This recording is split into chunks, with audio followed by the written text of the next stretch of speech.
statement, and we'll open up for questions. Coach? Yeah, it's a really good basketball team. A team that does not make a lot of mistakes, and I think we made way too many against them tonight, and they capitalized off every single one of them. All right, we'll go to Cora and then Maria. Kim, you guys got off to such a strong start tonight, and then South Carolina kind of settled in. That defense, really picked up. Just why do you feel like it took maybe so long to get that kind of launching a comeback in the fourth quarter? Like, just what makes it so hard to make headway against them?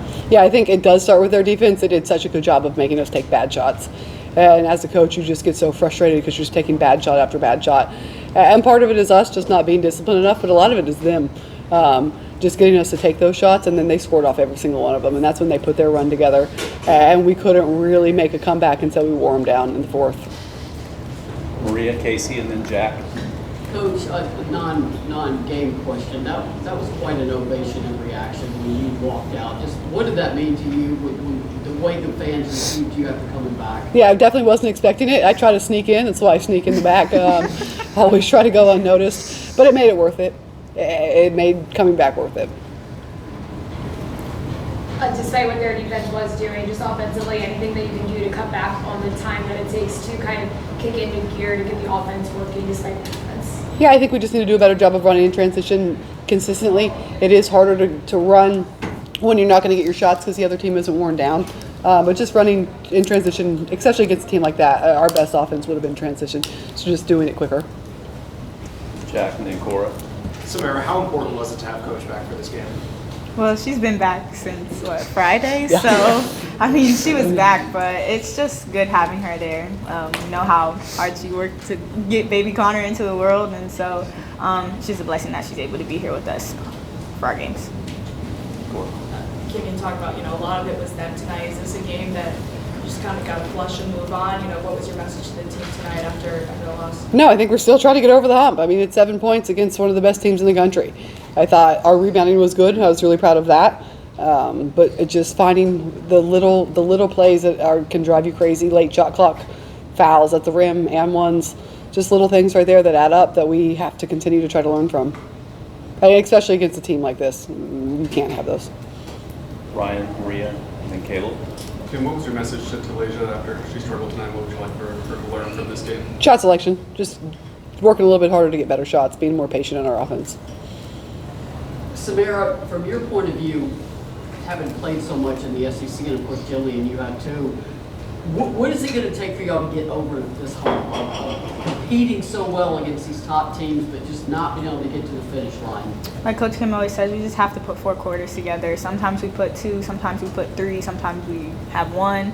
But in order to be able to be successful in this league, you have to put 4 quarters together, and that just comes with us gelling together when things get hard, when we're not making shots. Basically just turning our defense into our offense, because that's the best way we do things. Caleb and then Al. Samara, from your point of view, what made that South Carolina defense so hard to score on? They're just big and strong and athletic, and we're small. We're athletic, but they've also been playing together for so long. They know each other. They know each other's tendencies, and they know each other like the back of their hand. So when you have a team like that that's so connected on the defensive end, it's kind of hard to do anything. Coach, how did you handle the physical demands of tonight? That's a great question. I'll know probably more when I get home. I appreciate the team. I appreciate my staff. It's hard for me to yell, so I can move around okay, but hard for me to yell. So just having the players repeat things, having my staff repeat things, having them be able to just go up and call some plays when I need to sit. It's big when you have people around you can trust. Did you hit a wall in there at any time? No, I didn't. Adrenaline was going. So, again, I'll find out pretty quickly once I get in my car, probably. Go next to Casey. Coach Z fouls 3 times by the middle to end of the second quarter. It doesn't matter even if it's her, just any player fouling 3 times by that point in the game. Just how much does it change your game plan going forward? Yeah, it's big. It's tough when it's our bigs, especially. So just making sure that we continue to try to work on that, clean those up, just be a little bit smarter. Maria, and then Ryan. Coach Don Staley said women have a strength of 10 men. Duh. No lies told there. Are you considered day-to-day? I know y'all get a break. I think this bye game is coming at a good time for this team. And then there's a trip to Missouri. Is that one you plan on taking, or are you just sort of day-to-day? right No, now? I love this team. I ask a lot from them, so I'm going to give them everything I have. Go next to Ryan and then Cora. Kanaya felt like she was kind of everywhere on the court tonight. What do you think about how she played, and what's the next step for her to kind of continue doing that? I thought she was the best player for us on the floor tonight. She played hard on defense. She went and got offensive rebounds. She was making things happen. She took good shots. She was all over the place. That was big for us. If both Samara and Jill could answer, when you hear your coach talk about like that, you guys give her so much, so she wants to be here for you guys. Even she came back 4 days to practice after giving birth. Just what is that? How does that resonate with you guys as players? It just shows that we have to be willing to give everything that we have for her, because that's what she does for us. And so I don't have any experience, but I assume having a baby is very, very hard. It's not great. And so we have to be able to put all of our emotions aside, put whatever we're battling outside of basketball aside, to be able to show up every day for her. Yeah, like Sam said, she just had a baby. She's coming back when she's not feeling good and things like that.